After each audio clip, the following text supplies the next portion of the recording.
Me está avisando que se está grabando la reunión. Perfecto, le doy el ok. Bueno, luego se indica que lo que se defiende es la existencia, plenitud y libertad de los derechos reales contra ataques que impiden su ejercicio.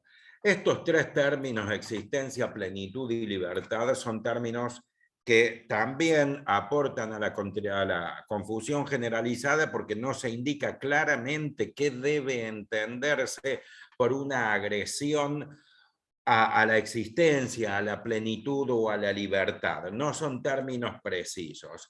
Y por otra parte, ya casi al final se indica que los actos lesivos o los ataques o las lesiones habilitantes de una demanda real son aquellos ataques que impiden su ejercicio. Y esto también ha sido merecedor de crítica por parte de los doctrinarios, porque no es necesario esperar a que se impide el ejercicio, es decir, a que el acto lesivo sea de una gravedad tal que directamente imposibilite el ejercicio del derecho real. Porque el impedimento de ejercicio se produce con el acto lesivo más gravoso, con la más fuerte, con la más grave de las lesiones posibles, que es el desapoderamiento. Es decir, para poner un ejemplo muy simple, si yo soy titular de dominio, por ejemplo, de un inmueble edificado, es decir, de una casa, para que me impidan el ejercicio significa que alguien la ha usurpado. Entonces yo no puedo ejercer mi derecho de dominio porque no puedo ingresar, no puedo permanecer, si es un campo no podré sembrar y percibir los frutos, no puedo ejercer mi derecho real de dominio. Pero repito, esto fue a raíz del desapoderamiento, pero la realidad es que hay lesiones menores que no llegan al desapoderamiento y por lo tanto no impiden el ejercicio, pero que sí igualmente dan lugar a la promoción de una demanda real. Como por ejemplo cuando el acto lesivo es la turbación, que se configura cuando hay tentativa de desapoderamiento, pero no se logra el despojo. O, por ejemplo, cuando se utiliza un inmueble sin autorización. Sería el caso en el cual en esta casa, en la cual ya puse como ejemplo, en la cual yo vivo, salgo a la mañana porque me voy a trabajar y cuando vuelvo observo que una empresa de telefonía celular ha colocado una antena en el techo de mi casa. Si existe esa antena colocada, no es un acto de despojo, no me impide a mí ingresar a mi casa y ejercer mi derecho, pero sí lo menoscaba o sí lo restringe. Entonces, no hay que pensar que solamente el desapoderamiento, que es lo que impide el ejercicio, habilita una demanda real, sino que lesiones menores también la habilitan.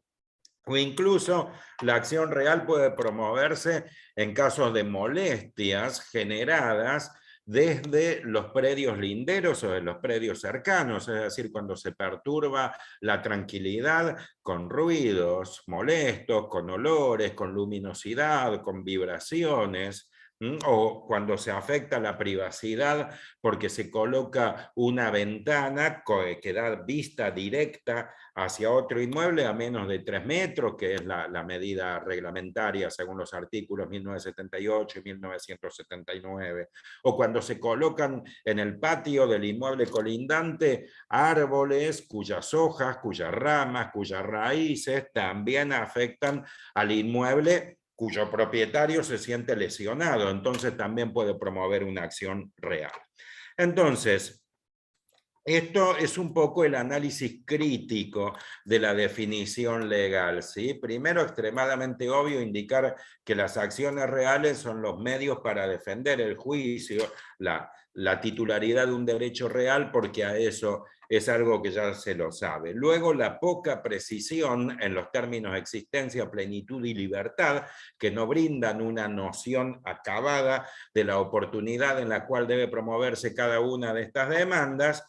Y por último, haber puesto que se promueven las acciones reales cuando se impide el ejercicio, cuando en realidad debió haberse indicado cuando se impide, amenaza, restringe o menoscaba el ejercicio, es decir, cuando hay otros actos lesivos de menor entidad. Luego, en el segundo párrafo del artículo 2047 se las enumera y se indica que las acciones reales son 4, que se llaman reivindicatorias, siempre en primer lugar. Luego debe mencionarse la negatoria, estoy invirtiendo el orden del texto, ahora enseguida lo justifico. Luego la acción confesoria y por último la acción para deslinde. ¿Sí? Lo cierto es que son las 3 acciones típicas con 2000 años de historia, 2500 diría, porque estas son las 3 acciones que ya existían en el derecho romano, en la época clásica del derecho romano. Así que la acción reivindicatoria, negatoria y confesoria existen prácticamente en todos los ordenamientos de raigambre romanista. Y la acción para deslinde es una acción que ya existía en el Código Vélez, pero como acción personal, no como acción real, y que en este código, el Código Lorenzetti, Hayton, Kemmelmayer, la incorporaron como una acción real. Así que en definitiva tenemos cuatro acciones reales. Digo que conviene mencionar siempre por razones de prolijidad, que cuando hay que analizar un tema es muy importante esa prolijidad, conviene mencionar primero la reivindicatoria, luego la negatoria y luego la confesoria, porque así están ordenadas al momento de regularse. Fíjense que está primero en la sección segunda la reivindicatoria, luego la negatoria y luego la confesoria, con lo cual si existe un orden a lo largo del articulado, hubiese sido, bueno, un acto de deferencia, una gentileza que hubiesen tenido de mencionarlas en el mismo orden, porque al tener normas, todas nombres parecidos, confunde. Esto uno no se acuerda bien cuál era la primera, la segunda. Bien.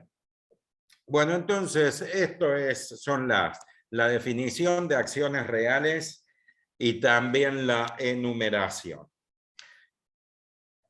Luego hay que pasar al análisis del artículo que sigue, que es el 2248. Es importantísimo. Prácticamente todo el funcionamiento de las 3 primeras acciones reales, es decir, de la reivindicatoria, negatoria y confesoria, ha sido resumido, ha sido consagrado en este artículo, que es, creo que en el tema de acciones o de derechos reales es el artículo más importante que hay, es el que indica cuándo se utiliza una acción, porque lo que se dijo hasta ahora, lo que acabo de decir, es que las acciones reales, bueno, son 4, perfecto, y que además hay muchos actos lesivos que dan lugar a la promoción de una demanda real. Y además, bueno, no lo dije, pero es algo ya sabido, pero lo recuerdo que los derechos reales son 14, que están enumerados en el artículo 1887, ¿sí? En este momento, en nuestro sistema, son 14, que son el dominio, el condominio, la propiedad horizontal, el conjunto inmobiliario, el tiempo compartido, el cementerio privado, la superficie, el usufructo, el uso, la habitación, la servidumbre, la hipoteca, la anticresis y la prenda. Entonces tenemos, para abordar el artículo que indica para qué sirve cada acción, hay que tener en cuenta algunas premisas fundamentales a cubrir. Bueno, la primera es que tenemos un conjunto, si se quiere gráficamente lo podemos poner en una columna, de 14 derechos reales. Y todos los derechos tienen que estar protegidos, o sea, no podemos proteger el dominio, la propiedad horizontal y la hipoteca. Y es, bueno, ¿y el usufructo? No, esto no es. Todos los derechos reales, los 14, sin excepción, tienen que tener una forma de defensa, una forma de tutela. Porque si no tuviesen defensa, bueno, pues entonces no sería un derecho, porque habíamos partido de la base que un derecho es un interés jurídicamente tutelado. Entonces, si tengo un derecho y alguien me agrede, tengo que tener forma de tutela.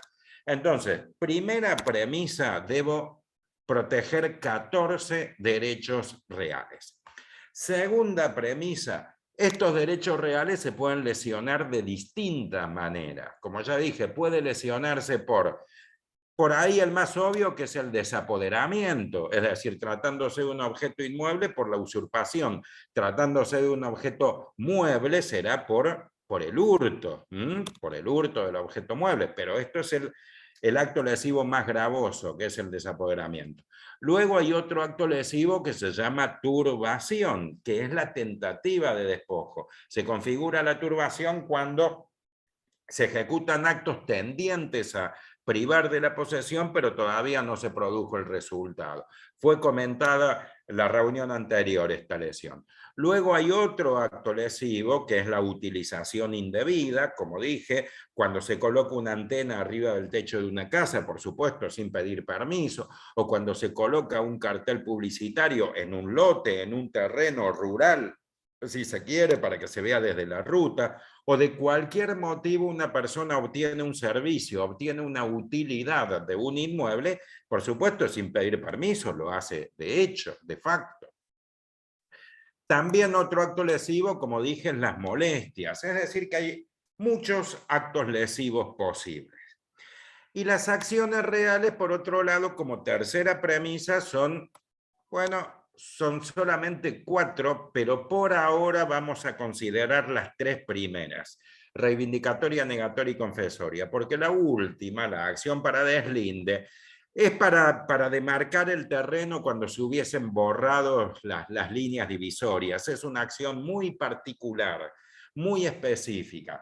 Pero la realidad es que para proteger, para tutelar los 14 derechos reales y contra todos los actos lesivos, se han destinado 3 acciones, que son la reivindicatoria, la negatoria y la confesoria. Entonces, en el artículo que se pretende analizar, que es el artículo 2248, hay que armar a partir de esas normas, de esos 4 párrafos que están ahí, hay que armar un esquema tal de modo que con 3 acciones tenemos que proteger los 14 derechos reales y contemplar todas las lesiones posibles. No puede quedar un solo derecho sin tutela, ni puede quedar una sola lesión sin haber sido contemplada. Porque si eso ocurriese, bueno, entonces sería un derecho que no se protege o un acto lesivo en el cual no se lo puede defender, con lo cual sería una denegación de justicia, claramente. Entonces, hay que tener esto como premisa fundamental. Lo digo y esto lo reitero, el motivo por el cual tanta introducción es porque es un artículo muy confuso, con una redacción muy deficiente. Entonces, cuando uno lo lee, van a ver que por ahí, bueno, pido encarecidamente que aporten un poco de imaginación a lo que el artículo dice, a lo que el artículo dispone, a lo que establece. Y este pedido de imaginación es porque, bueno, es necesario aportarlo para cubrir esta premisa, porque hay que llegar a esta interpretación, a una interpretación tal que cubra los 14 derechos reales y contemple todas las lesiones posibles y siempre tenga disponible alguna de las 3 acciones para defender a ese titular del derecho real. Entonces, este artículo, el 2248, comienza indicando el ámbito de aplicación de la acción reivindicatoria, que es la más fácil. En el encabezamiento de la norma se le ha dado una denominación que es, bueno, finalidad de las acciones reales y lesión que las habilita. Lo que se determina es el ámbito de aplicación, es decir, cada una de estas acciones tenemos que ver cuáles son los derechos que protege y cuál es la lesión habilitante. Entonces comienzo con el primer párrafo en el cual se indica la finalidad de la acción reivindicatoria y la lesión, porque es una sola la lesión habilitante. Fíjense, comparto la pantalla, que el primer párrafo dispone lo siguiente. La acción reivindicatoria, es decir, la primera, tiene por finalidad, es decir, se utiliza para defender la existencia del derecho real que se ejerce por la posesión. Bueno, acá ya hay que acudir a una de las tantas clasificaciones de los derechos reales, porque los derechos reales que se ejercen por la posesión no son los 14, son 12 los derechos reales que se ejercen por la posesión, porque hay una categorización, hay derechos reales que se ejercen por la posesión, que son 12, y hay 2 que no se ejercen por la posesión. Esto, aclaro, no es invento mío, está así establecido en el artículo 1891. Ahora se los muestro en la pantalla para que vean que todos los derechos se ejercen por la posesión menos 2. Esos 2 son la servidumbre y la hipoteca. Fíjense lo que establece el 1891. Todos los derechos reales se ejercen por la posesión, excepto servidumbre e hipoteca. Entonces, vuelvo al artículo 2248, y significa que en esta parte del primer párrafo lo que se indica es que la acción reivindicatoria se utiliza para defender 12 derechos reales, que son los que se ejercen por la posesión. Y el acto lesivo es el desapoderamiento, también llamado despojo, también llamado desposesión. Hasta acá parece bastante fácil, pero hasta acá está incompleto, porque con una técnica legislativa también deficiente, en el cuarto párrafo recién incorporaron un derecho real más, que es el derecho de hipoteca. Fíjense que en el cuarto párrafo se indica que las acciones reales competen también a los titulares de hipoteca.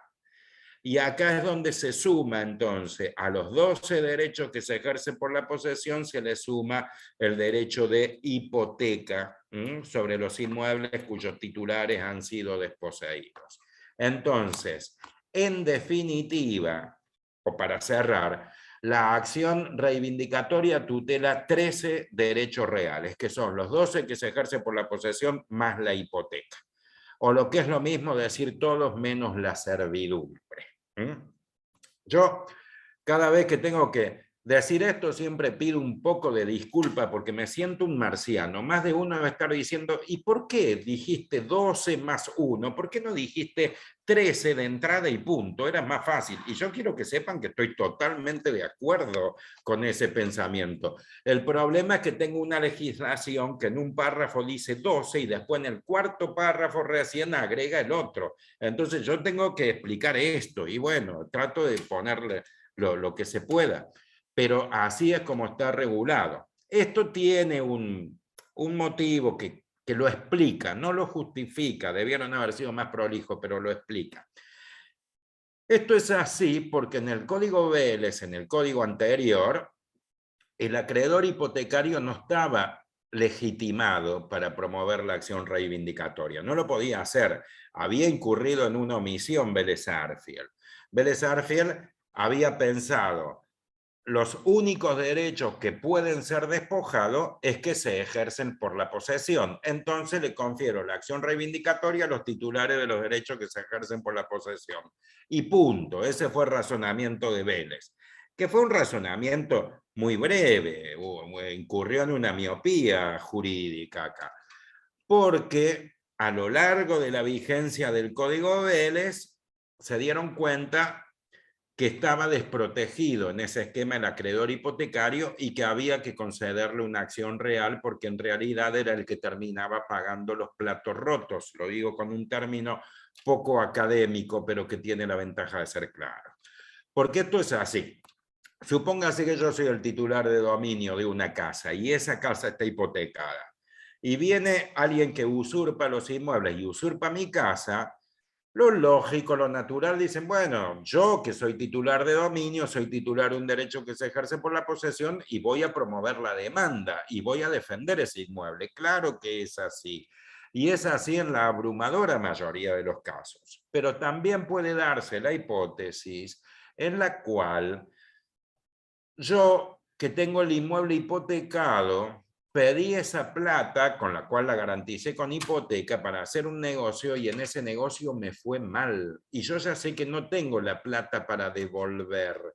Con lo cual al inmueble ya lo doy por perdido. Yo sé que el acreedor hipotecario me lo va a ejecutar porque yo no le voy a poder devolver la plata. Entonces, en este estado de cosas, yo no voy a gastar en abogado en hacer juicio para recuperar un inmueble que en definitiva lo doy por perdido. Y el que termina perjudicado es el acreedor hipotecario, porque si el inmueble está usurpado, luego llega el momento en que yo tengo que pagar mi deuda garantizada, no lo hago, y el acreedor hipotecario debe cobrarse con la venta en subasta de este inmueble, pero el inmueble está usurpado.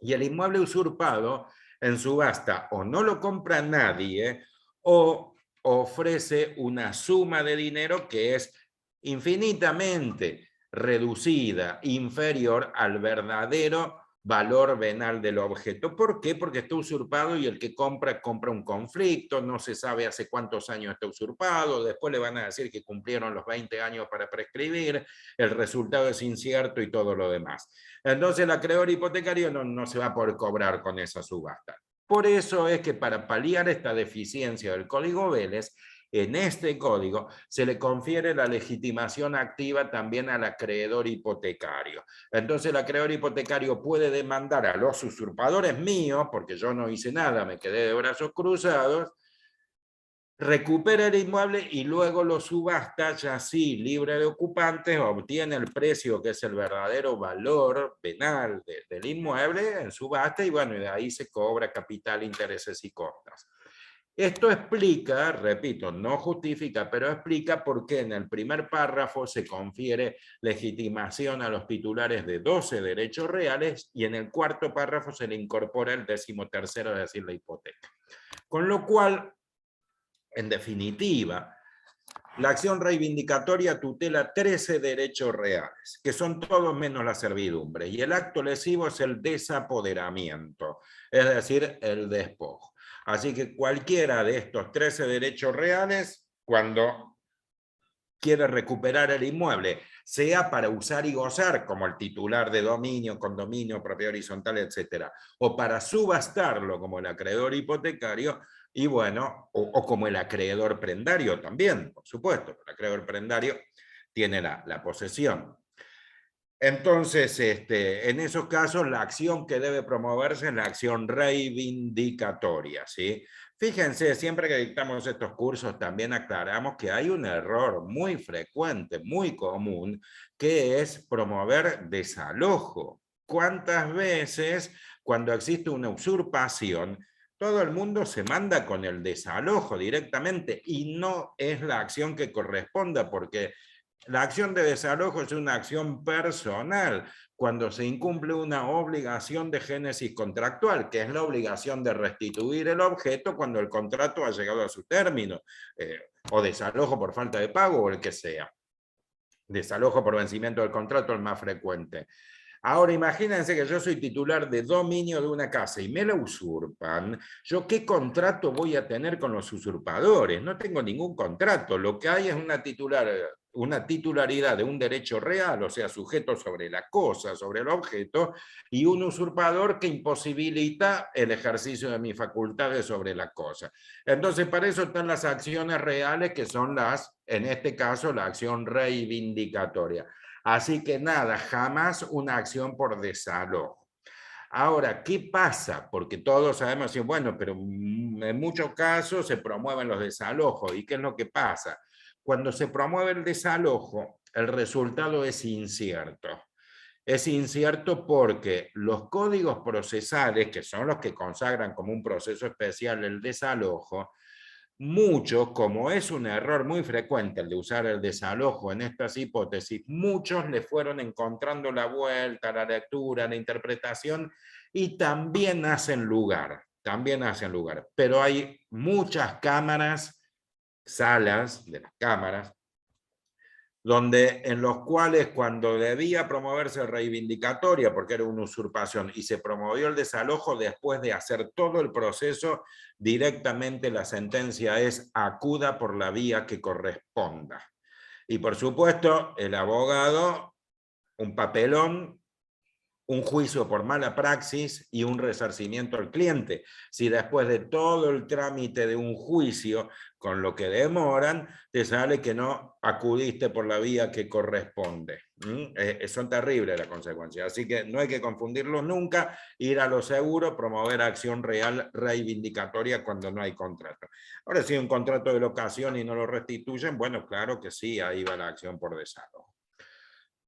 Bien, bueno, entonces para esto la acción reivindicatoria. Luego la segunda de las acciones reales es la acción negatoria, en el orden que yo lo dije, que está en el segundo párrafo. Adelanto que la acción negatoria tutela, y ahora ya es un poquito más fácil decirlo, tutela los 13 derechos reales, de los mismos que la acción reivindicatoria. O sea, los 12 que se ejercen por la posesión más la hipoteca que está incorporado en el cuarto párrafo. Es decir, todos los derechos menos la servidumbre. Pero la acción negatoria se utiliza cuando hay actos lesivos menores. Hay dos lesiones que habilitan la demanda negatoria. La primera lesión es lo que se conoce como actos turbatorios o turbación, es decir, el despojo que no se ha consumado, el despojo en grado de tentativa. Esto habilita la demanda negatoria.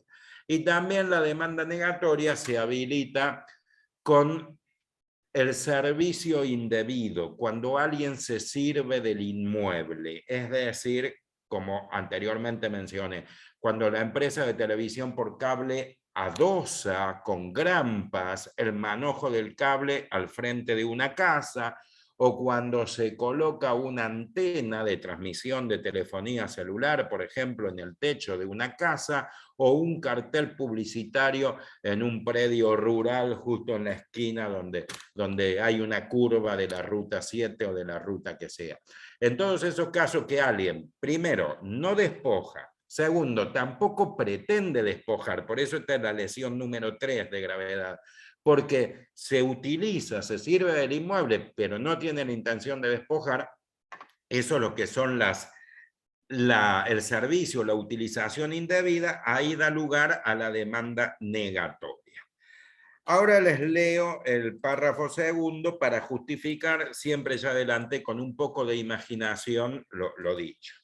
Fíjense que el segundo párrafo indica, la acción negatoria tiene por finalidad defender la libertad del derecho real que se ejerce por la posesión. Nuevamente se está indicando que tutela 12 derechos reales. Luego se agregará la hipoteca en el cuarto. Bueno, y para estos 12 derechos reales corresponde ante actos que constituyen una turbación, ese es el segundo acto lesivo, turbación, y luego menciona lo siguiente, especialmente dada por la atribución indebida de una servidumbre.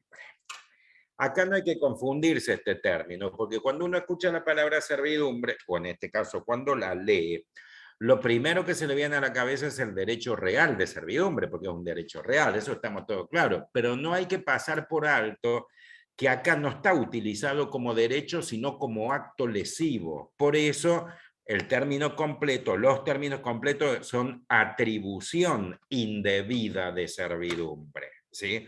Servidumbre deriva del vocablo servicio, es decir, un servicio indebido.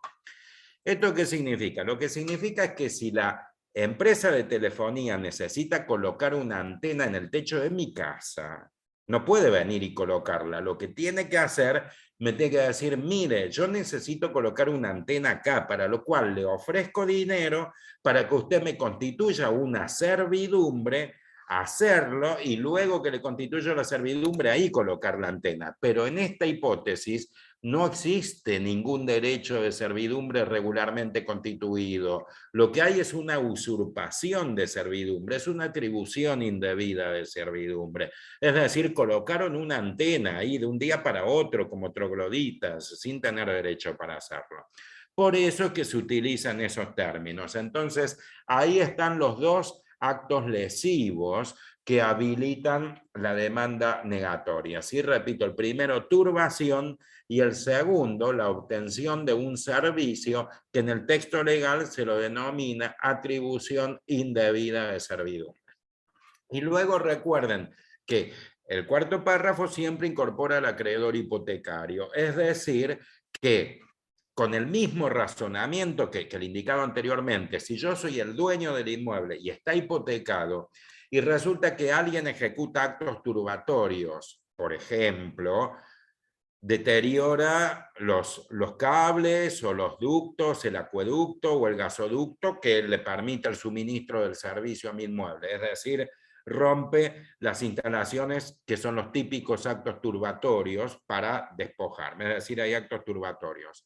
O si coloco una antena indebida o un cartel publicitario, el afectado directo soy yo, que soy el titular de dominio, pero también afecta, recuerden siempre, al acreedor hipotecario. Esto es muy simple, porque si yo no defiendo el inmueble, lo tienen que subastar y en la subasta nadie ofrece, o si se ofrece es un monto irrisorio, porque el que compra, compra un conflicto incierto. Entonces, siempre le conviene al banco o al acreedor hipotecario que sea solucionar primero el conflicto y luego subastar el inmueble ya libre de conflicto para obtener una suma mayor y que sea suficiente para cubrir su crédito. Bien, entonces hasta ahora indiqué para qué sirve la acción reivindicatoria, tutela 13 derechos reales cuando hay despojo. Y la acción negatoria, tutela 13 derechos reales cuando hay turbación o uso indebido. Y ahora falta la última de las acciones, la tercera, que se llama acción confesoria. La acción confesoria, aclaro, que tutela.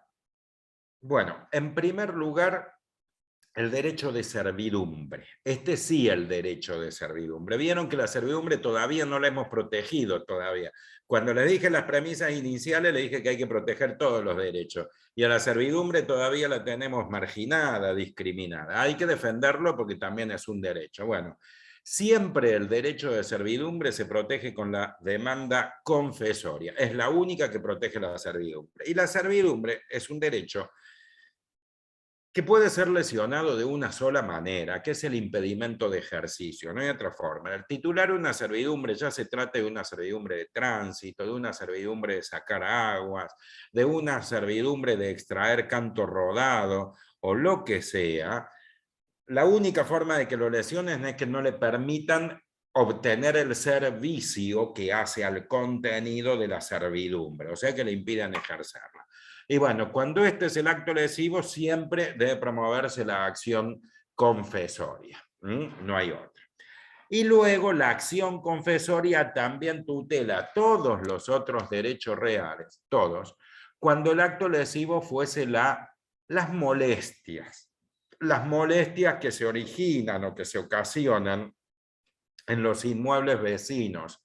Ya lo mencioné al principio, que son molestias por la generación de ruidos, de humo, de olores, ¿sí? De vibraciones, de luminosidad. Olores, por ejemplo, que pueden provenir desde un feedlot, desde una planta en la cual se elaboran quesos, desde un criadero de pollos, ¿sí? Humos que pueden venir de industrias nocivas, de industrias que generan humos que a veces son tóxicos, que a veces son nocivos, o cualquier tipo de molestia desde los predios, generalmente de los predios linderos, pero pueden ser predios que sin ser el lindero estén cercanos, ¿sí?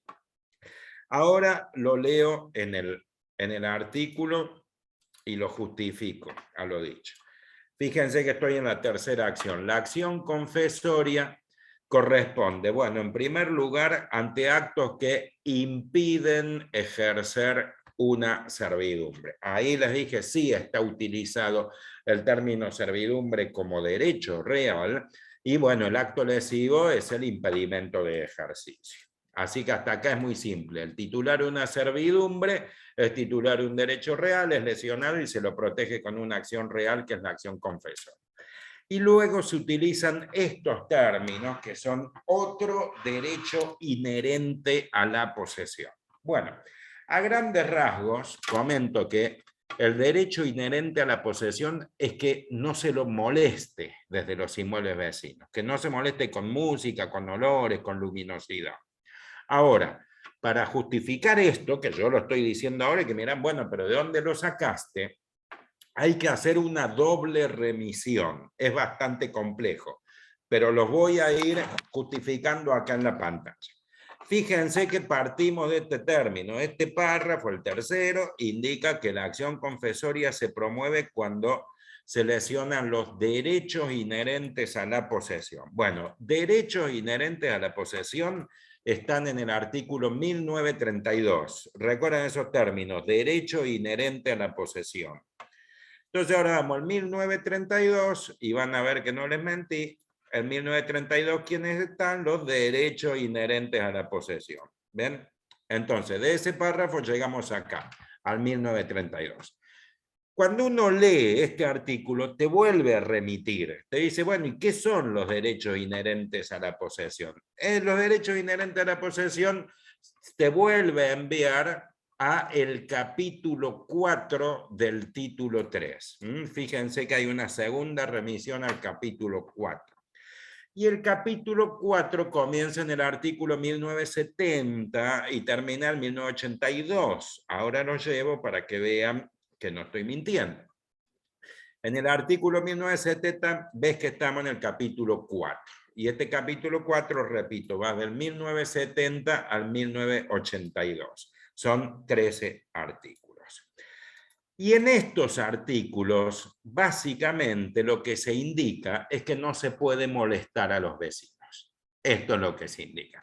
Fíjense que entre tantos artículos tenemos, por ejemplo, el artículo 1982 que indica que no se puede tener árboles, arbustos o plantas que molesten. Ven, acá está el término molestio, que molesten a los vecinos. Es decir, yo puedo tener plantas, árboles en mi patio, pero obviamente que sí, si soy el titular de dominio, ¿cómo no voy a poder?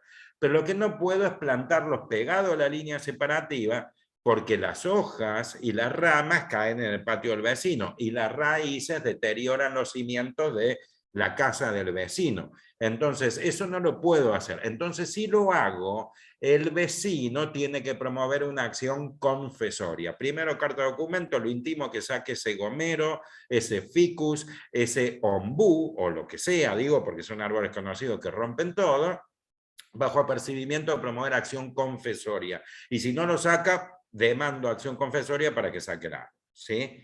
Fíjense que en este mismo capítulo 4 que estamos analizando, están las medidas que deben dejarse de distancia para la colocación de ventanas y de tragaluces. Recuerden que las ventanas no se pueden colocar a menos de 3 metros de la línea separativa. Ahí estoy destacando los términos 3 metros. Y si son ventanas oblicuas, no se deben colocar a menos de 60 centímetros. Ahí está destacado. Y si son tragaluces, no pueden estar a menor altura que 1,80 m. Ahí está destacado. Entonces, ¿qué pasa si mi vecino en su casa coloca una ventana a 1 metro de mi patio? Que da directamente. Está lesionando estos artículos porque no está dejando los 3 metros que exige el 1978. Ahora, ¿qué me hace? A mí me molesta, me afecta la privacidad. Fíjense que no me despojó, tampoco utiliza mi inmueble, tampoco me turba porque no pretende despojar, me está molestando. Entonces la acción que corresponda es la acción confesoria. Y en este mismo capítulo 4, bajo análisis, también está uno de los artículos más utilizados, que es el 1973, que son las molestias que se llaman inmisiones. De cualquier manera, es decir, cuando se generan humo, ¿sí? Humo, como dije, de una planta fabril, de una industria, que afecta a la salud, a la comodidad de quienes están en el inmueble. También calor que puede salir de motores, se puede originar también en las plantas fabriles. Olores, ya di los ejemplos, un feedlot, una curtiembre, un criadero de pollos. Luminosidad, cuando tienen reflectores alumbrando hacia el exterior por razones de seguridad y perturba a los vecinos. Ruidos molestos, por ejemplo, escuchar Ricardo Arjona. Vibraciones, esto ocurre mucho cuando hay maquinarias que vibran o cocheras donde hay camiones, donde hay colectivos que hacen vibrar el piso porque están todos poseados y afecta a los predios linderos al punto tal de rajar las paredes. Bueno, cualquier tipo de inmisiones es el término que se les da, se llaman inmisiones tomado de la doctrina italiana que se le dice imisioni. Entonces, bueno, esto justifica con esta doble remisión por qué la acción confesoria se utiliza, como dije, además de para tutelar al derecho de servidumbre, cuando se trata de los otros, de los restantes derechos reales, todos los demás, cuando hay molestias. Y fíjense que es de una enorme aplicación, porque supóngase que cualquier, vamos a poner acá de ejemplo el colega Francisco, es abogado de un banco, del Banco Galicia, del Banco Hipotecario, del Banco Santander, del banco que sea.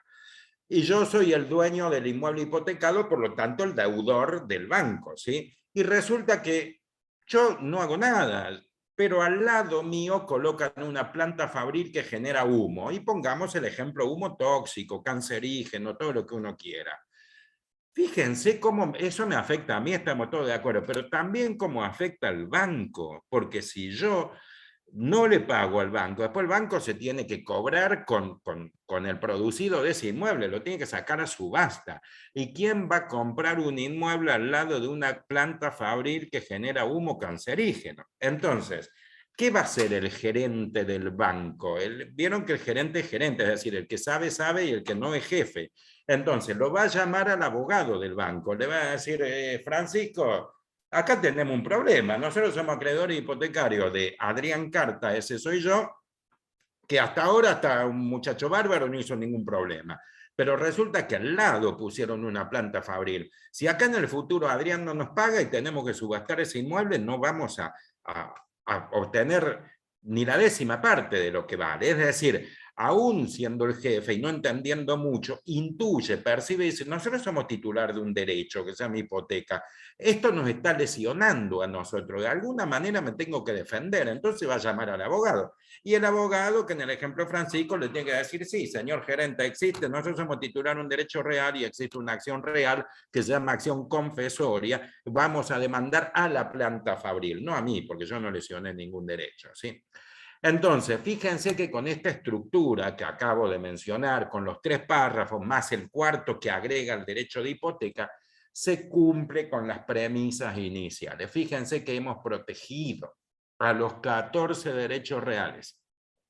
Hemos considerado todos los actos lesivos. No hay ningún titular, así sea del derecho real más olvidadizo que no vemos nunca en su vida, así sea un acreedor anticresista, un titular del derecho real de tiempo compartido, esos derechos reales raros, ¿viste? Cualquiera que sea que lo hayan despojado, que lo estén turbando, que se perciban ruidos molestos, lo que sea, siempre hay una acción real que lo protege. Siempre, siempre. Bien. Para cerrar, voy a repetir todo esto, pero ahora con un gráfico, con un cuadro de doble entrada. Por ahí les sugiero, el que quiera, que capture pantalla o que tenga ahí, le saque una foto, como quiera, porque es todo lo mismo que ya dije, pero graficado y con los artículos. Así que les voy a compartir ahora un documento de Word, que fíjense que tiene, bueno, primero acá en el medio está el texto del artículo 2248, o sea, todo lo que ya leí.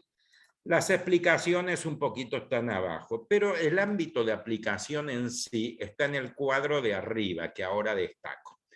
Fíjense que en este cuadro, que se llama cuadro de doble entrada, porque el análisis puede hacerse desde la parte de arriba, o sea, desde el norte o desde el oeste, se la avisa así como si fuesen puntos cardinales, desde el costado. Fíjense que en este cuadro están los 14 derechos reales. En la primera columna que ahora destaco están los 12 que se ejercen por la posesión. Luego está el derecho real de servidumbre en la segunda columna y el derecho real de hipoteca en la última columna. Así que están los 14 derechos reales. Luego, hacia la izquierda, están las 3 acciones: reivindicatoria, negatoria y confesoria. Y en las celdas centrales están los actos lesivos. De modo tal que cuando al abogado y luego al juez, al secretario, quien sea, le llega el conflicto, o el cliente, ¿qué va a decir? El cliente va a decir: yo soy titular de dominio, o sea, soy el dueño de una casa, me fui de vacaciones y cuando volví estaba usurpada. O sea, el acto lesivo es el desapoderamiento. Entonces, parto de la columna donde está el derecho real de dominio, que es uno de los que se ejerce por la posesión. El acto lesivo es el desapoderamiento y a la izquierda tengo la acción reivindicatoria, que es la que corresponde. Otro ejemplo, supongamos que soy titular de usufructo, soy usufructuario, y el acto lesivo es que colocaron una antena en el techo. Entonces voy a ver al abogado, le digo: mire, yo soy usufructuario de una casa, me fui de vacaciones y cuando volví había una antena de la empresa Claro. Uno dice: usufructo está acá en la primera columna, el acto lesivo es la utilización indebida del objeto, entonces la acción que corresponde es la negatoria. Primero, carta de documento, intimo a que retire esa antena a la empresa bajo apercibimiento, tomo una acción negatoria, y si no lo hace, promuevo la acción negatoria. O pongamos, por ejemplo, soy titular de propiedad horizontal, o soy titular de conjunto inmobiliario, o sea, vivo en un barrio privado, o cualquiera de estos derechos. Y se perturba con ruidos molestos, como dije hace un rato, una vecina, un vecino que escucha a Ricardo Arjona, y bueno, la acción que corresponde es la acción confesoria. Entonces, fíjense que los 12 derechos reales en los 4 actos lesivos siempre se defienden. La servidumbre, como anteriormente dije, el único acto lesivo es el impedimento de ejercicio y se tutela con la acción confesoria. Y la hipoteca, siempre incorporado en el 4º párrafo, fíjense que se repiten los actos lesivos. Cuando se produce el desapoderamiento, habilita la acción reivindicatoria por los titulares de los derechos que se ejercen, pero también por el titular de hipoteca. O sea, en la celda de los derechos que se ejerce por la posesión dice desapoderamiento y se repite para la hipoteca. La celda donde se indica turbación o uso indebido se repite también en la hipoteca. Y cuando el acto lesivo es incumplimiento de las restricciones o impedimento del ejercicio, también se repite en la hipoteca. Siempre hay que tener en cuenta que lo que afecta al dueño afecta al acreedor hipotecario. Al dueño, bueno, porque le lesionan el derecho de manera directa, y al acreedor hipotecario porque al haber un acto lesivo, si tiene que vender ese inmueble va a cobrar nada o muy poco y no va a poder satisfacer su crédito. Por eso que se repiten los actos lesivos. Bueno, capturen pantalla, saquen una fotito si consideran conveniente, porque ya con este tema ya lo dejo. Ahora paso a otro tema. Bueno, me interesa que esto haya quedado claro porque se habrán dado cuenta lo importante que es para el ejercicio profesional saber qué acción promover cuando se trata de un derecho real. Uno dice, viene el cliente y te dice: soy titular de condominio, es un derecho real y el acto lesivo es la turbación. Y uno lo primero, o el acto lesivo es que al lado hay un árbol que me llena de hojas y las raíces. Y uno lo primero dice: eso no se puede hacer. Ah, bueno, está bien, no se puede hacer, pero lo están haciendo de hecho. ¿Cuál es la defensa? ¿Qué acción tenemos que promover? Y bueno, hay que promover una acción real, una de estas 3. ¿Sí? Con estas 3 se tutela todo. Bueno, díganme si acá hay, siempre acostumbramos a dejar las preguntas para el final, pero si hay alguna pregunta, algún comentario, vendría bien ahora, porque ahora voy a pasar a otro tema y quiero dejar cerrado esto por la importancia. No hay ninguna duda, ninguna pregunta. Voy a leer un poquito el chat. Perdón, doctor. Sí, Viviana. ¿Qué tal? Buenas tardes a todos. Quería preguntar, o sea, ¿se puede también hacer como si fuera una acción colectiva?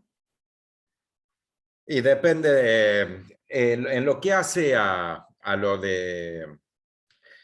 análisis nuestro de derecho real, no. Dependerá si después el código procesal en cada lugar lo permite o no lo permite, pero acá se está analizando de manera individual cada uno.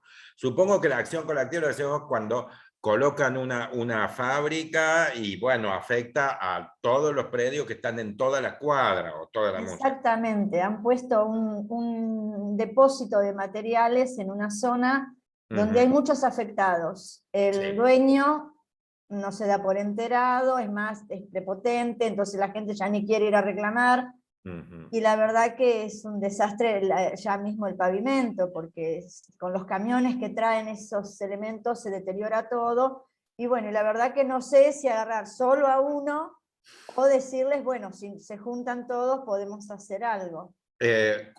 Al menos por derecho, uno solo puede, 2 puede, 5 pueden, 20 pueden. Después, en la práctica, lo que pueda salir ya no es motivo de estudio porque eso no es cognoscible directamente. Pero basta con que me hace acordar la película la de Julia Roberts. Basta con que uno solo lo haga para que a ese solo se lo tutele. Y si podés iniciar 2, 3, 4 juntos, sea unificando personería, o si el código procesal te lo permite como una acción colectiva, por supuesto que también se podrá hacer, pero en el análisis de la acción real no cambian nada. Son muchos actores, pero cada uno demanda su parte individual. Procesalmente hacer una vía más cómoda o una vía más engorrosa, pero basta con que uno solo lo haga. Y eso que decís de los camiones me da pie para hacer un comentario que cuando se aluden a las inmisiones, esas del artículo 1973, fíjense que cuando entran camiones o en las cabeceras de línea de colectivos, son el combo, lo tienen todos. Si vos tenés una casa al lado de un playón donde estacionan los colectivos de las cabeceras de playa, las cabeceras de playa, las cabeceras de terminal, de línea, ahí tenés, bueno, ruido, porque los ruidos de los motores están toda la noche, permanentemente. Humo, porque el humo gasolero, los motores gasoleros largan un humo tremendo. A su vez tiene olor, porque ese humo huele mal. Luminosidad, porque los colectivos que entran y salen todas las noches con las luces, además todas las noches están circulando con las luces prendidas, barren así toda la cuadra de una manera tremenda. Vibraciones, porque siempre están poseados, porque claro, son predios que no hay asfalto que resista la presión de tanto movimiento de vehículos de gran porte. Entonces, las casas que están a los predios linderos, hasta quedan rajadas las paredes. Entonces, fíjense, esas paredes, cuando entran colectivos, hay ruidos, olores, luminosidad, vibraciones, temperatura, porque los motores también generan mucho calor.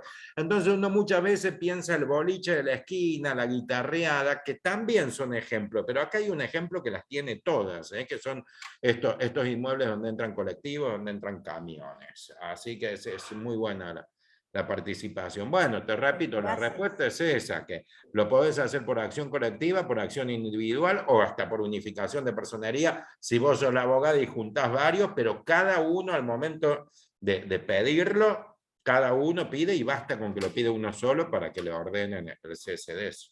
Sí. Bueno, muchas gracias. Acá Romina pregunta si una servidumbre de paso no se ejerce por la posesión, ¿cómo es posible adquirirla por prescripción adquisitiva? Bueno, bárbaro, mira la pregunta de Romina Luján, es brillante. Bueno, en nuestra cátedra tenemos dicho que con el código actual no se adquiere por prescripción la servidumbre. La servidumbre es un derecho de los cuales no se adquieren por prescripción. Por prescripción de los 14 derechos reales se adquieren los 7 primeros. Pero los 4 últimos, que son servidumbre, hipoteca, anticresis y prenda, no se adquieren por prescripción. Y el motivo por el cual la servidumbre no se adquiere es porque la definición de prescripción adquisitiva del artículo 1897 indica que se requiere la posesión y el tiempo. ¿Por qué? Porque la posesión es la forma de comportarse de hecho como si uno fuese titular del derecho, pero esto ocurre solamente de los derechos que se ejercen por la posesión, con lo cual si posees no te comportás como titular de servidumbre, por lo tanto no se adquiere por prescripción. Y en el viejo código, en el código Vélez, sí se adquiría la servidumbre por prescripción, pero esto era porque había un artículo específico que era el 3017, si lo tenés que plantear para que tomes tomes nota, y no estoy seguro de los artículos del Código Vélez, no me los acuerdo, pero me parece que era el 3017, pero había un artículo específico, si lo tenés a mano, anda buscándolo en el Código Vélez, que establecía que las servidumbres continuas y aparentes se adquieren por prescripción a los 20 años, solamente prescripción bicenal, solamente prescripción larga. Entonces, en virtud de la operatividad de esa norma, es que en el viejo sistema se podía adquirir por prescripción, pero ahora ese artículo viejo 3017 no se ha transcripto a este código, ni se ha plasmado ningún artículo que sea semejante, similar. Con lo cual no existe la norma que le daba operatividad a la prescripción de servidumbre. Así que ahora es un derecho que no se adquiere por prescripción. Pero bueno, eso es siempre opinable, eso ya lo sabemos. Doctor, tenemos otra pregunta acá, de la doctora Ibáñez. Sí, ¿quién? Dice, doctor, tengo un caso donde una vecina no permite poner una luz a 2 metros de altura que da a un pasillo interno. A un pasillo interno, primero es un edificio afectado a pH, eso hay que saberlo para ver qué norma se doctora. aplica. ¿Es propiedad horizontal? Doctor, buenas tardes. ¿Qué tal, Estrella? Bien, el tema es así, la propiedad es única, digamos. Al lado hay un pH que son esos pHs de pasillo donde son todos departamentos. Sí. Bueno, hay una de las habitaciones, que es la del menor, que directamente no tiene aire, porque da justo a ese pasillo, pusieron unas luces, inclusive no tiene luz, o sea, no solo no tiene aire, sino que no tiene luz la habitación. Sí. Pusieron esas luces arriba de todo, lo más alto posible, que no dan a ninguna ventana de al lado, no dan absolutamente a nada, están a los 2 metros de altura, y se las hicieron cerrar. Entonces, yo lo que le decía es, para mí hay que hacer una presentación en la municipalidad para expedir una autorización, porque no puede ser que una propiedad no pueda tener luz, no pueda tener aire, una claraboya, algo debería estar permitido. A los 2 metros de altura que da un pasillo que no molesta a nadie. Sí, es muy difícil, es prácticamente imposible decidirlo con precisión desde el derecho civil, porque el artículo de la luminosidad, todo esto aplicable es el 1973.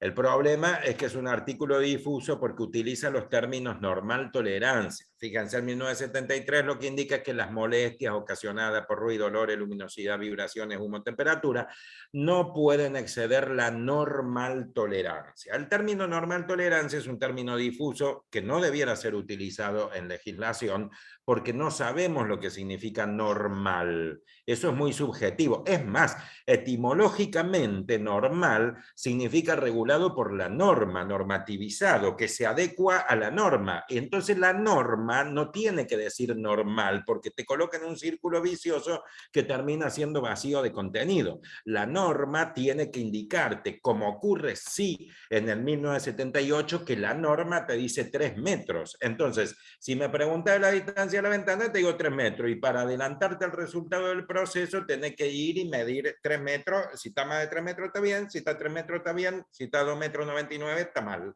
¿sí? Entonces, eso es objetivo. Como acá la norma te indica la normal tolerancia, es decir, cae en el vacío, generalmente son los municipios los que indican... La normal tolerancia los municipios la indican. Claro, los que indican, por ejemplo, cuántos decibeles se permiten, y eso depende si es un municipio turístico, si es zona residencial, si es zona comercial, si es zona industrial, y bueno, y depende de cada lado. Entonces, siempre hay que complementar con la regulación local para establecer qué es lo que se estima por normal tolerancia. Y en muchos casos ni siquiera está regulado, porque por ahí los decibeles, que es uno de los problemas más frecuentes, son fáciles de medir. Y por ejemplo, acá yo estoy en Tigre. Ahora en Tigre sabemos en esta zona acá que son 30 decibeles. Bueno, así lo dice el municipio y es medible. Pero no se indica cuántas partes por millón cuando se trata de humo, en otro tipo de molestias no es fácil de medir y muchas veces cae en el vacío. Entonces va a quedar librado de la apreciación judicial. En definitiva, ¿quién va a decir qué es normal normal tolerancia?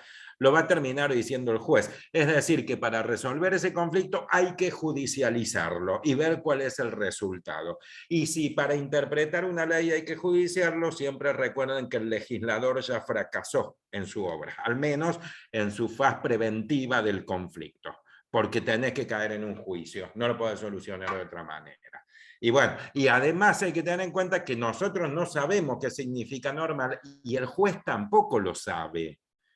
El juez después va a decir lo que a él le parezca y va a tener autoridad por el cargo que desempeña y va a haber que cumplirlo. Pero un juez por ahí dice 40 decibeles, otros 50, otros 70 y otros 20, porque no saben qué es lo normal. Nadie la puede interpretar esta norma.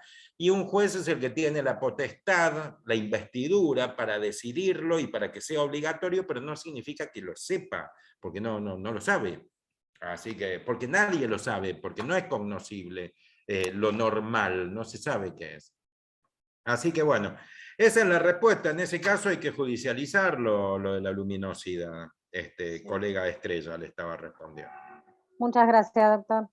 Bien. Bueno, una preguntita. Sí, Pues, Patricia. Sí, ¿cómo no va a poder ser? Todo podemos hacer. bueno, la interpretación de la acción del acreedor hipotecario, la acción reivindicatoria, ¿tiene un concepto similar al de la acción subrogatoria? Similar, se parecen bastante, es una linda comparación, pero no es muy precisa, porque en la acción subrogatoria, justamente como el nombre lo indica, el subrogante ejerce el derecho del subrogado. No ejerce su propio derecho, no actúa en derecho, ejerce el derecho de otro. Y además lo ejerce en la medida de ese derecho y sí o sí se requiere la inactividad, sí o sí. Acá no, porque acá fíjense que yo soy titular de dominio, tengo mi derecho, la titularidad la tengo yo. Y mi acreedor hipotecario, por ejemplo, el banco hipotecario, es titular de su derecho de hipoteca. Entonces, si en el predio lindero al mío colocan una planta fabril que genera humo tóxico, en un solo acto lesiona dos derechos. No es que no me lesiona a mí y el acreedor hipotecario se subroga y ejerce mi derecho, sino que yo tutelo mi derecho de dominio y el acreedor hipotecario defiende su derecho de hipoteca. Cada uno son lesionados en un mismo acto. Y por otra parte, directa. Claro, y por otra parte en la subrogación se requiere sí o sí la inactividad del acreedor que a su vez es deudor. ¿Sí? Acá no se requiere la inactividad. Podemos hasta accionar de manera conjunta, porque a los dos no nos están limitando. ¿Sí? E incluso puede haber más de uno. Imagínate, por ejemplo, que yo soy el dueño y vos sos el usufructuario. Vos tenés el usufructo, yo el dominio y a la vez el inmueble está hipotecado. El que pone la fábrica nos lesiona a los tres. En un solo acto lesiona al titular de derecho sobre cosa propia, que es el dominio, al titular de uso y goce, que es el usufructuario, que es el que de verdad está ahí, y al titular del derecho de garantía, que es el acreedor hipotecario. Lo podemos demandar los tres, o uno solo, suelto, independiente. Esa es la forma. Está bien, gracias. Bien. Bueno, les quiero comentar un poquito las características de las acciones reales, los caracteres comunes para estas tres acciones. Siempre, bueno, esto también va para la acción para deslinde, pero tiene sus características que son bastante simples, conviene analizar un poco. La primera, que es imprescriptible, el artículo 2247 ya lo indica en el último párrafo, ahora se los busco, que directamente consagra la imprescriptibilidad.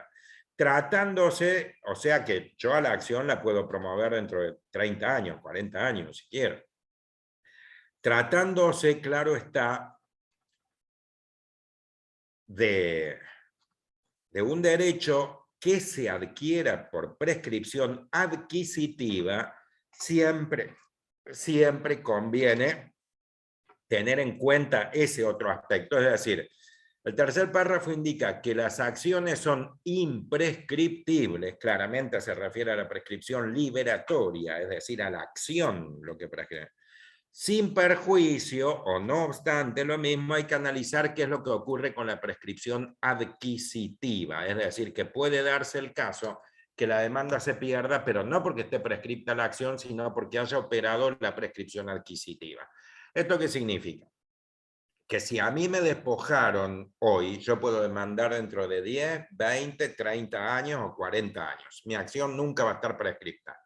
Pero si dejo pasar 20 años, puede ser que el que me despojo, además de poseer el elemento que es el corpus, también pagó los impuestos, con lo cual estuvo 20 años y ya adquirió el derecho.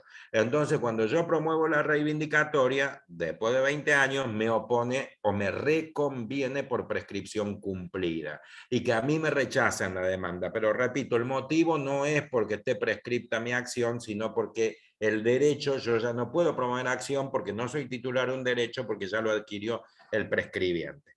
Pero obviamente que también puede darse que los primeros 10 años no pagó impuestos y después de 10 años recién empezó a pagar los impuestos y yo lo demando a los 25 años, con lo cual va a tener solamente 15 años de posesión, o sea, 15 años de corpus con animus domini, desde que empezó a pagar. Los 10 primeros no tuvo el corpus solamente. Y en ese caso me hacen lugar. Me hacen lugar porque mi acción no está prescripta. Así que esa es la primera característica, que son imprescriptibles. La segunda de las características es que, bueno, el trámite es ordinario. Este es un juicio ordinario, es decir, un juicio largo, tramita con todos los plazos del proceso ordinario. Y la tercera, la digo así una sola, también podrían ser dos, pero surge del artículo 2050 que establece que las acciones reales se pueden, primero, sustituir y segundo, complementar por una acción de daños, o sea, una acción de perjuicios, o sea, una acción en procura del resarcimiento. Esto, ahora les comparto el artículo 2050 para que se vea. Fíjense que en el encabezamiento se alude al daño. Y luego se indica en el primer párrafo que el actor, es decir, el titular de un derecho real, puede optar por demandar el restablecimiento del derecho, o sea, recuperar el objeto en la enorme mayoría de los casos, o por obtener la indemnización sustitutiva. Hasta ahí. Muchas veces el titular de un derecho real pierde interés en recobrar el objeto por muchos motivos. Por ejemplo, que era propietario yo de un objeto mueble, un caballo de carrera, me lo sustraen. La vida útil del caballo de carrera es muy breve. Si yo tengo que hacer todo un juicio, cuando lo recupere, no va a poder correr, pero ni a un caracol asmático, no va a poder correr a nadie ese caballo. Entonces, puede que yo prefiera, digo, no, al caballo lo doy por perdido y promuevo la acción por daño. Y ahí le pondré lucro cesante por las carreras que no hizo, pérdida de chance, eventualmente lo que quiera, pero prefiero el resarcimiento. Otro ejemplo, si me roban un cuadro, me hurtan un cuadro y lo dejan a la intemperie y están unos cuantos días al sol y a la lluvia, ese cuadro va a estar totalmente desteñido, no va a servir para nada. Yo prefiero el valor, por supuesto, si fuese solvente aquel que tengo que demandar, ¿no? Pero lo cierto es que puedo perder interés en recobrar el objeto y prefiero el dinero.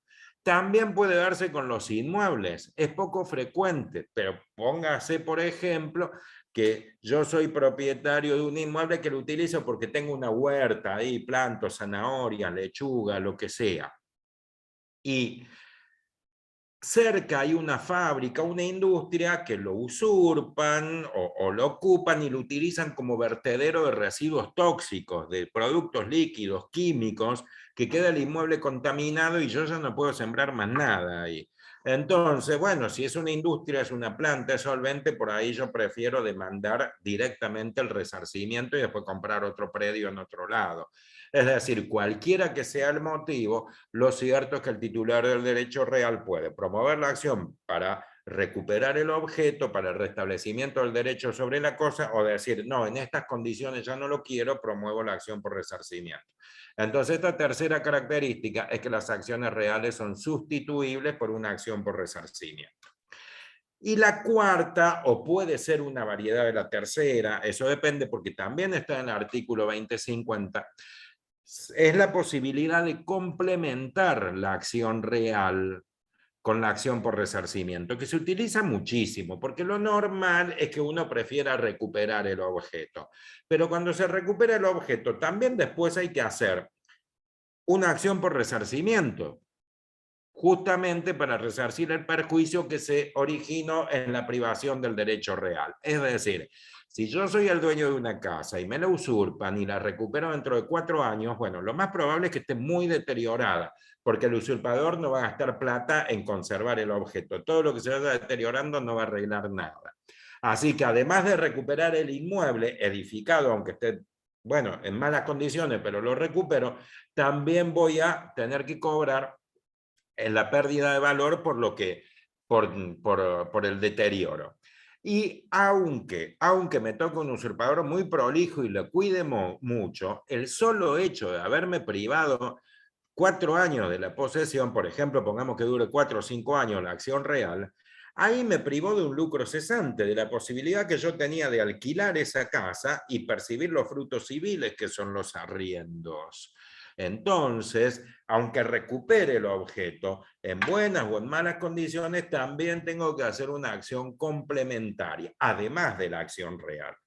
Por eso es que el artículo este que estoy analizando, el 2050, indica que si opta por el restablecimiento, es decir, primero puede optar el restablecimiento del derecho o la acción de daño y perjuicio. Pero si opta por el restablecimiento, también puede reclamar el resarcimiento complementario, ¿sí? Entonces, fíjense que las acciones reales, como una característica que se pueden sustituir con una acción por daños, y otra o una variante de esta que se puede complementar con una acción por daños. Esos son los caracteres comunes. Que también hay que saberlo, y no hay que confundir el código anterior, artículo 2756, no estoy seguro, me puedo equivocar, establecía que en el mismo juicio, en la misma acción real, se podía poner como efecto accesorio el resarcimiento. Esa parte se derogó, por eso hay que tenerlo claro. Lo que hay que tener en cuenta es que en este código no se derogó la posibilidad de pedir el resarcimiento complementario. Lo que no se permite es hacerlo en un solo proceso. Ahora hay que hacer 2 procesos separados. Por un lado la acción real y por el otro la acción de resarcimiento. No podés poner doble objeto en la acción real. Pero no hay que confundirlo por si uno lee los 2 códigos. No significa que no pueda pedir el resarcimiento complementario.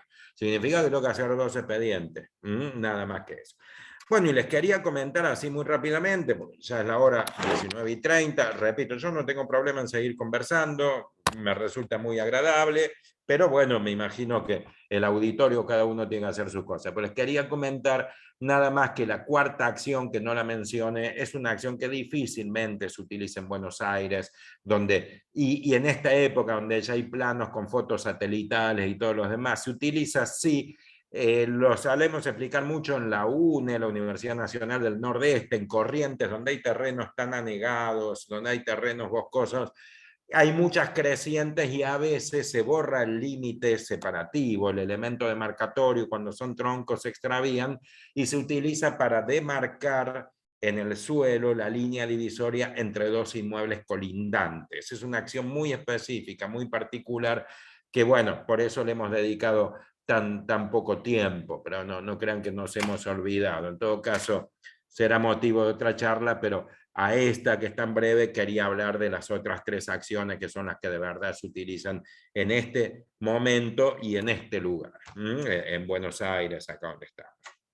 Bien, bueno, con esto ya lo que es la exposición ya no voy a seguir después de las 19:30 porque quiero cerrarlo un poco sin perjuicio de que nos podemos quedar conversando y solucionar algunas dudas. Ese siempre es muy agradable. No sé si Francisco o Elizabeth o alguno de los anfitriones quieren mandar algún saludo, decirle algo al auditorio y después seguimos hablando si es que hay ganas, si se van todos, bueno, nos iremos nosotros también. No, la verdad que, bueno, agradezco a todo el auditorio, la verdad que se quedaron hasta el final. Nuevamente, gracias Adrián por la invitación, la verdad es un placer. Y también cerrar este año, porque para nosotros, para Francisco, para mí y para todos los que integramos la comisión. Fue un año muy importante, somos nuevos en esto, estamos en la presidencia gracias al doctor Eduardo, a Eduardo Schreider y a Eloísa por permitirnos tomar la presidencia de la Comisión de Nobles, y elegirte a vos para terminar este año, ¿no es cierto?, el cierre de todo esto. La verdad que fue un placer, y estamos muy agradecidos, y la verdad que la sala está muy conforme con los chats y con todo, ¿viste? Así que muy, muy agradecida. El agradecido soy yo, por favor. Bueno, Adrián, agradecemos un montón. Si hay alguna pregunta más, yo le digo a los colegas que se animen, así cerramos el año sacándonos todas las dudas, y si no, bueno, nos vamos despidiendo. Sí, ¿puedo hacer una preguntita sobre... ¿Cómo no, Patricia? Sí, ¿cómo sería la prescripción de la acción de daños con relación a la acción de reivindicación? ¿Estaría interrumpida la prescripción con la acción de reivindicación si opta por el daño también? No. Con lo cual, cuando sea conveniente, hay que o bien iniciarla al solo efecto interruptivo y luego complementar, o bien promover esa acción que se llama acción de interrupción de prescripción, que es unilateral, es casi una información sumaria que suelen tener porque es inaudita parte para interrumpir la prescripción. Van por separados. Sí, gracias. O iniciarla y después ir poniendo por el lucro cesante que se produzca hasta la efectiva restitución, que eso depende de lo que demora. Pero hay que ir paralelamente, al menos interrumpiendo la prescripción porque prescribe, bueno, yo de derechos personales mucho no sé, pero entiendo que prescribe a los 3 años la acción. 3 años. Daños son 3 años. 3 años, claro, sí. Gracias. Bien, no sé si hay otra pregunta, otro comentario. No.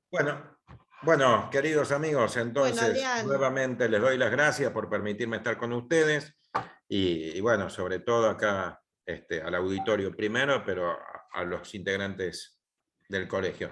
Qué bueno, qué gusto que se estén motivando con esto de la comisión de abogados, haciendo cursos.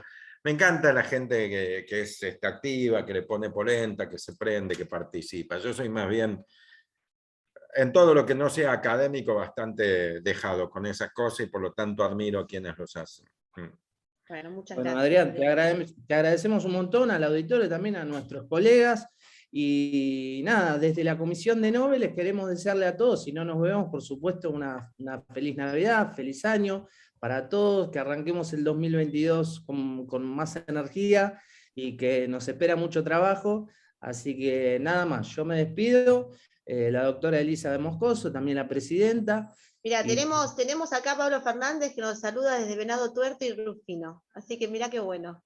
Y hemos dado clase en Rufino, quizás nos conozca desde allá, en Rufino y en Venado Tuerto hemos tenido, ahí frente a la plaza de Rufino, hemos ido durante muchísimos años, hemos pasado momentos muy lindos en Rufino. Te conocen de ahí, te dicen exacto. Sí, fuimos muchos años, hemos comido muy rico unos asados en Rufino. Viviana de Mar del Tuyú, tengo a mi tía viviendo en Mar del Tuyú yo. Felices fiestas para todos, dicen acá también, saludan, es verdad, felices fiestas, feliz Navidad, feliz Año Nuevo. Gracias Fabiana Porco. Así que bueno, un saludo grande para todos, ¿sí? Gracias a todos. Gracias Adrián, felicidades. Bueno, Chao, Viviana, no sé quién es en la anfitrión, pero que cierre nomás. Cierre nomás la comunicación. Muchas gracias a todos. Chau. Hasta luego, chau.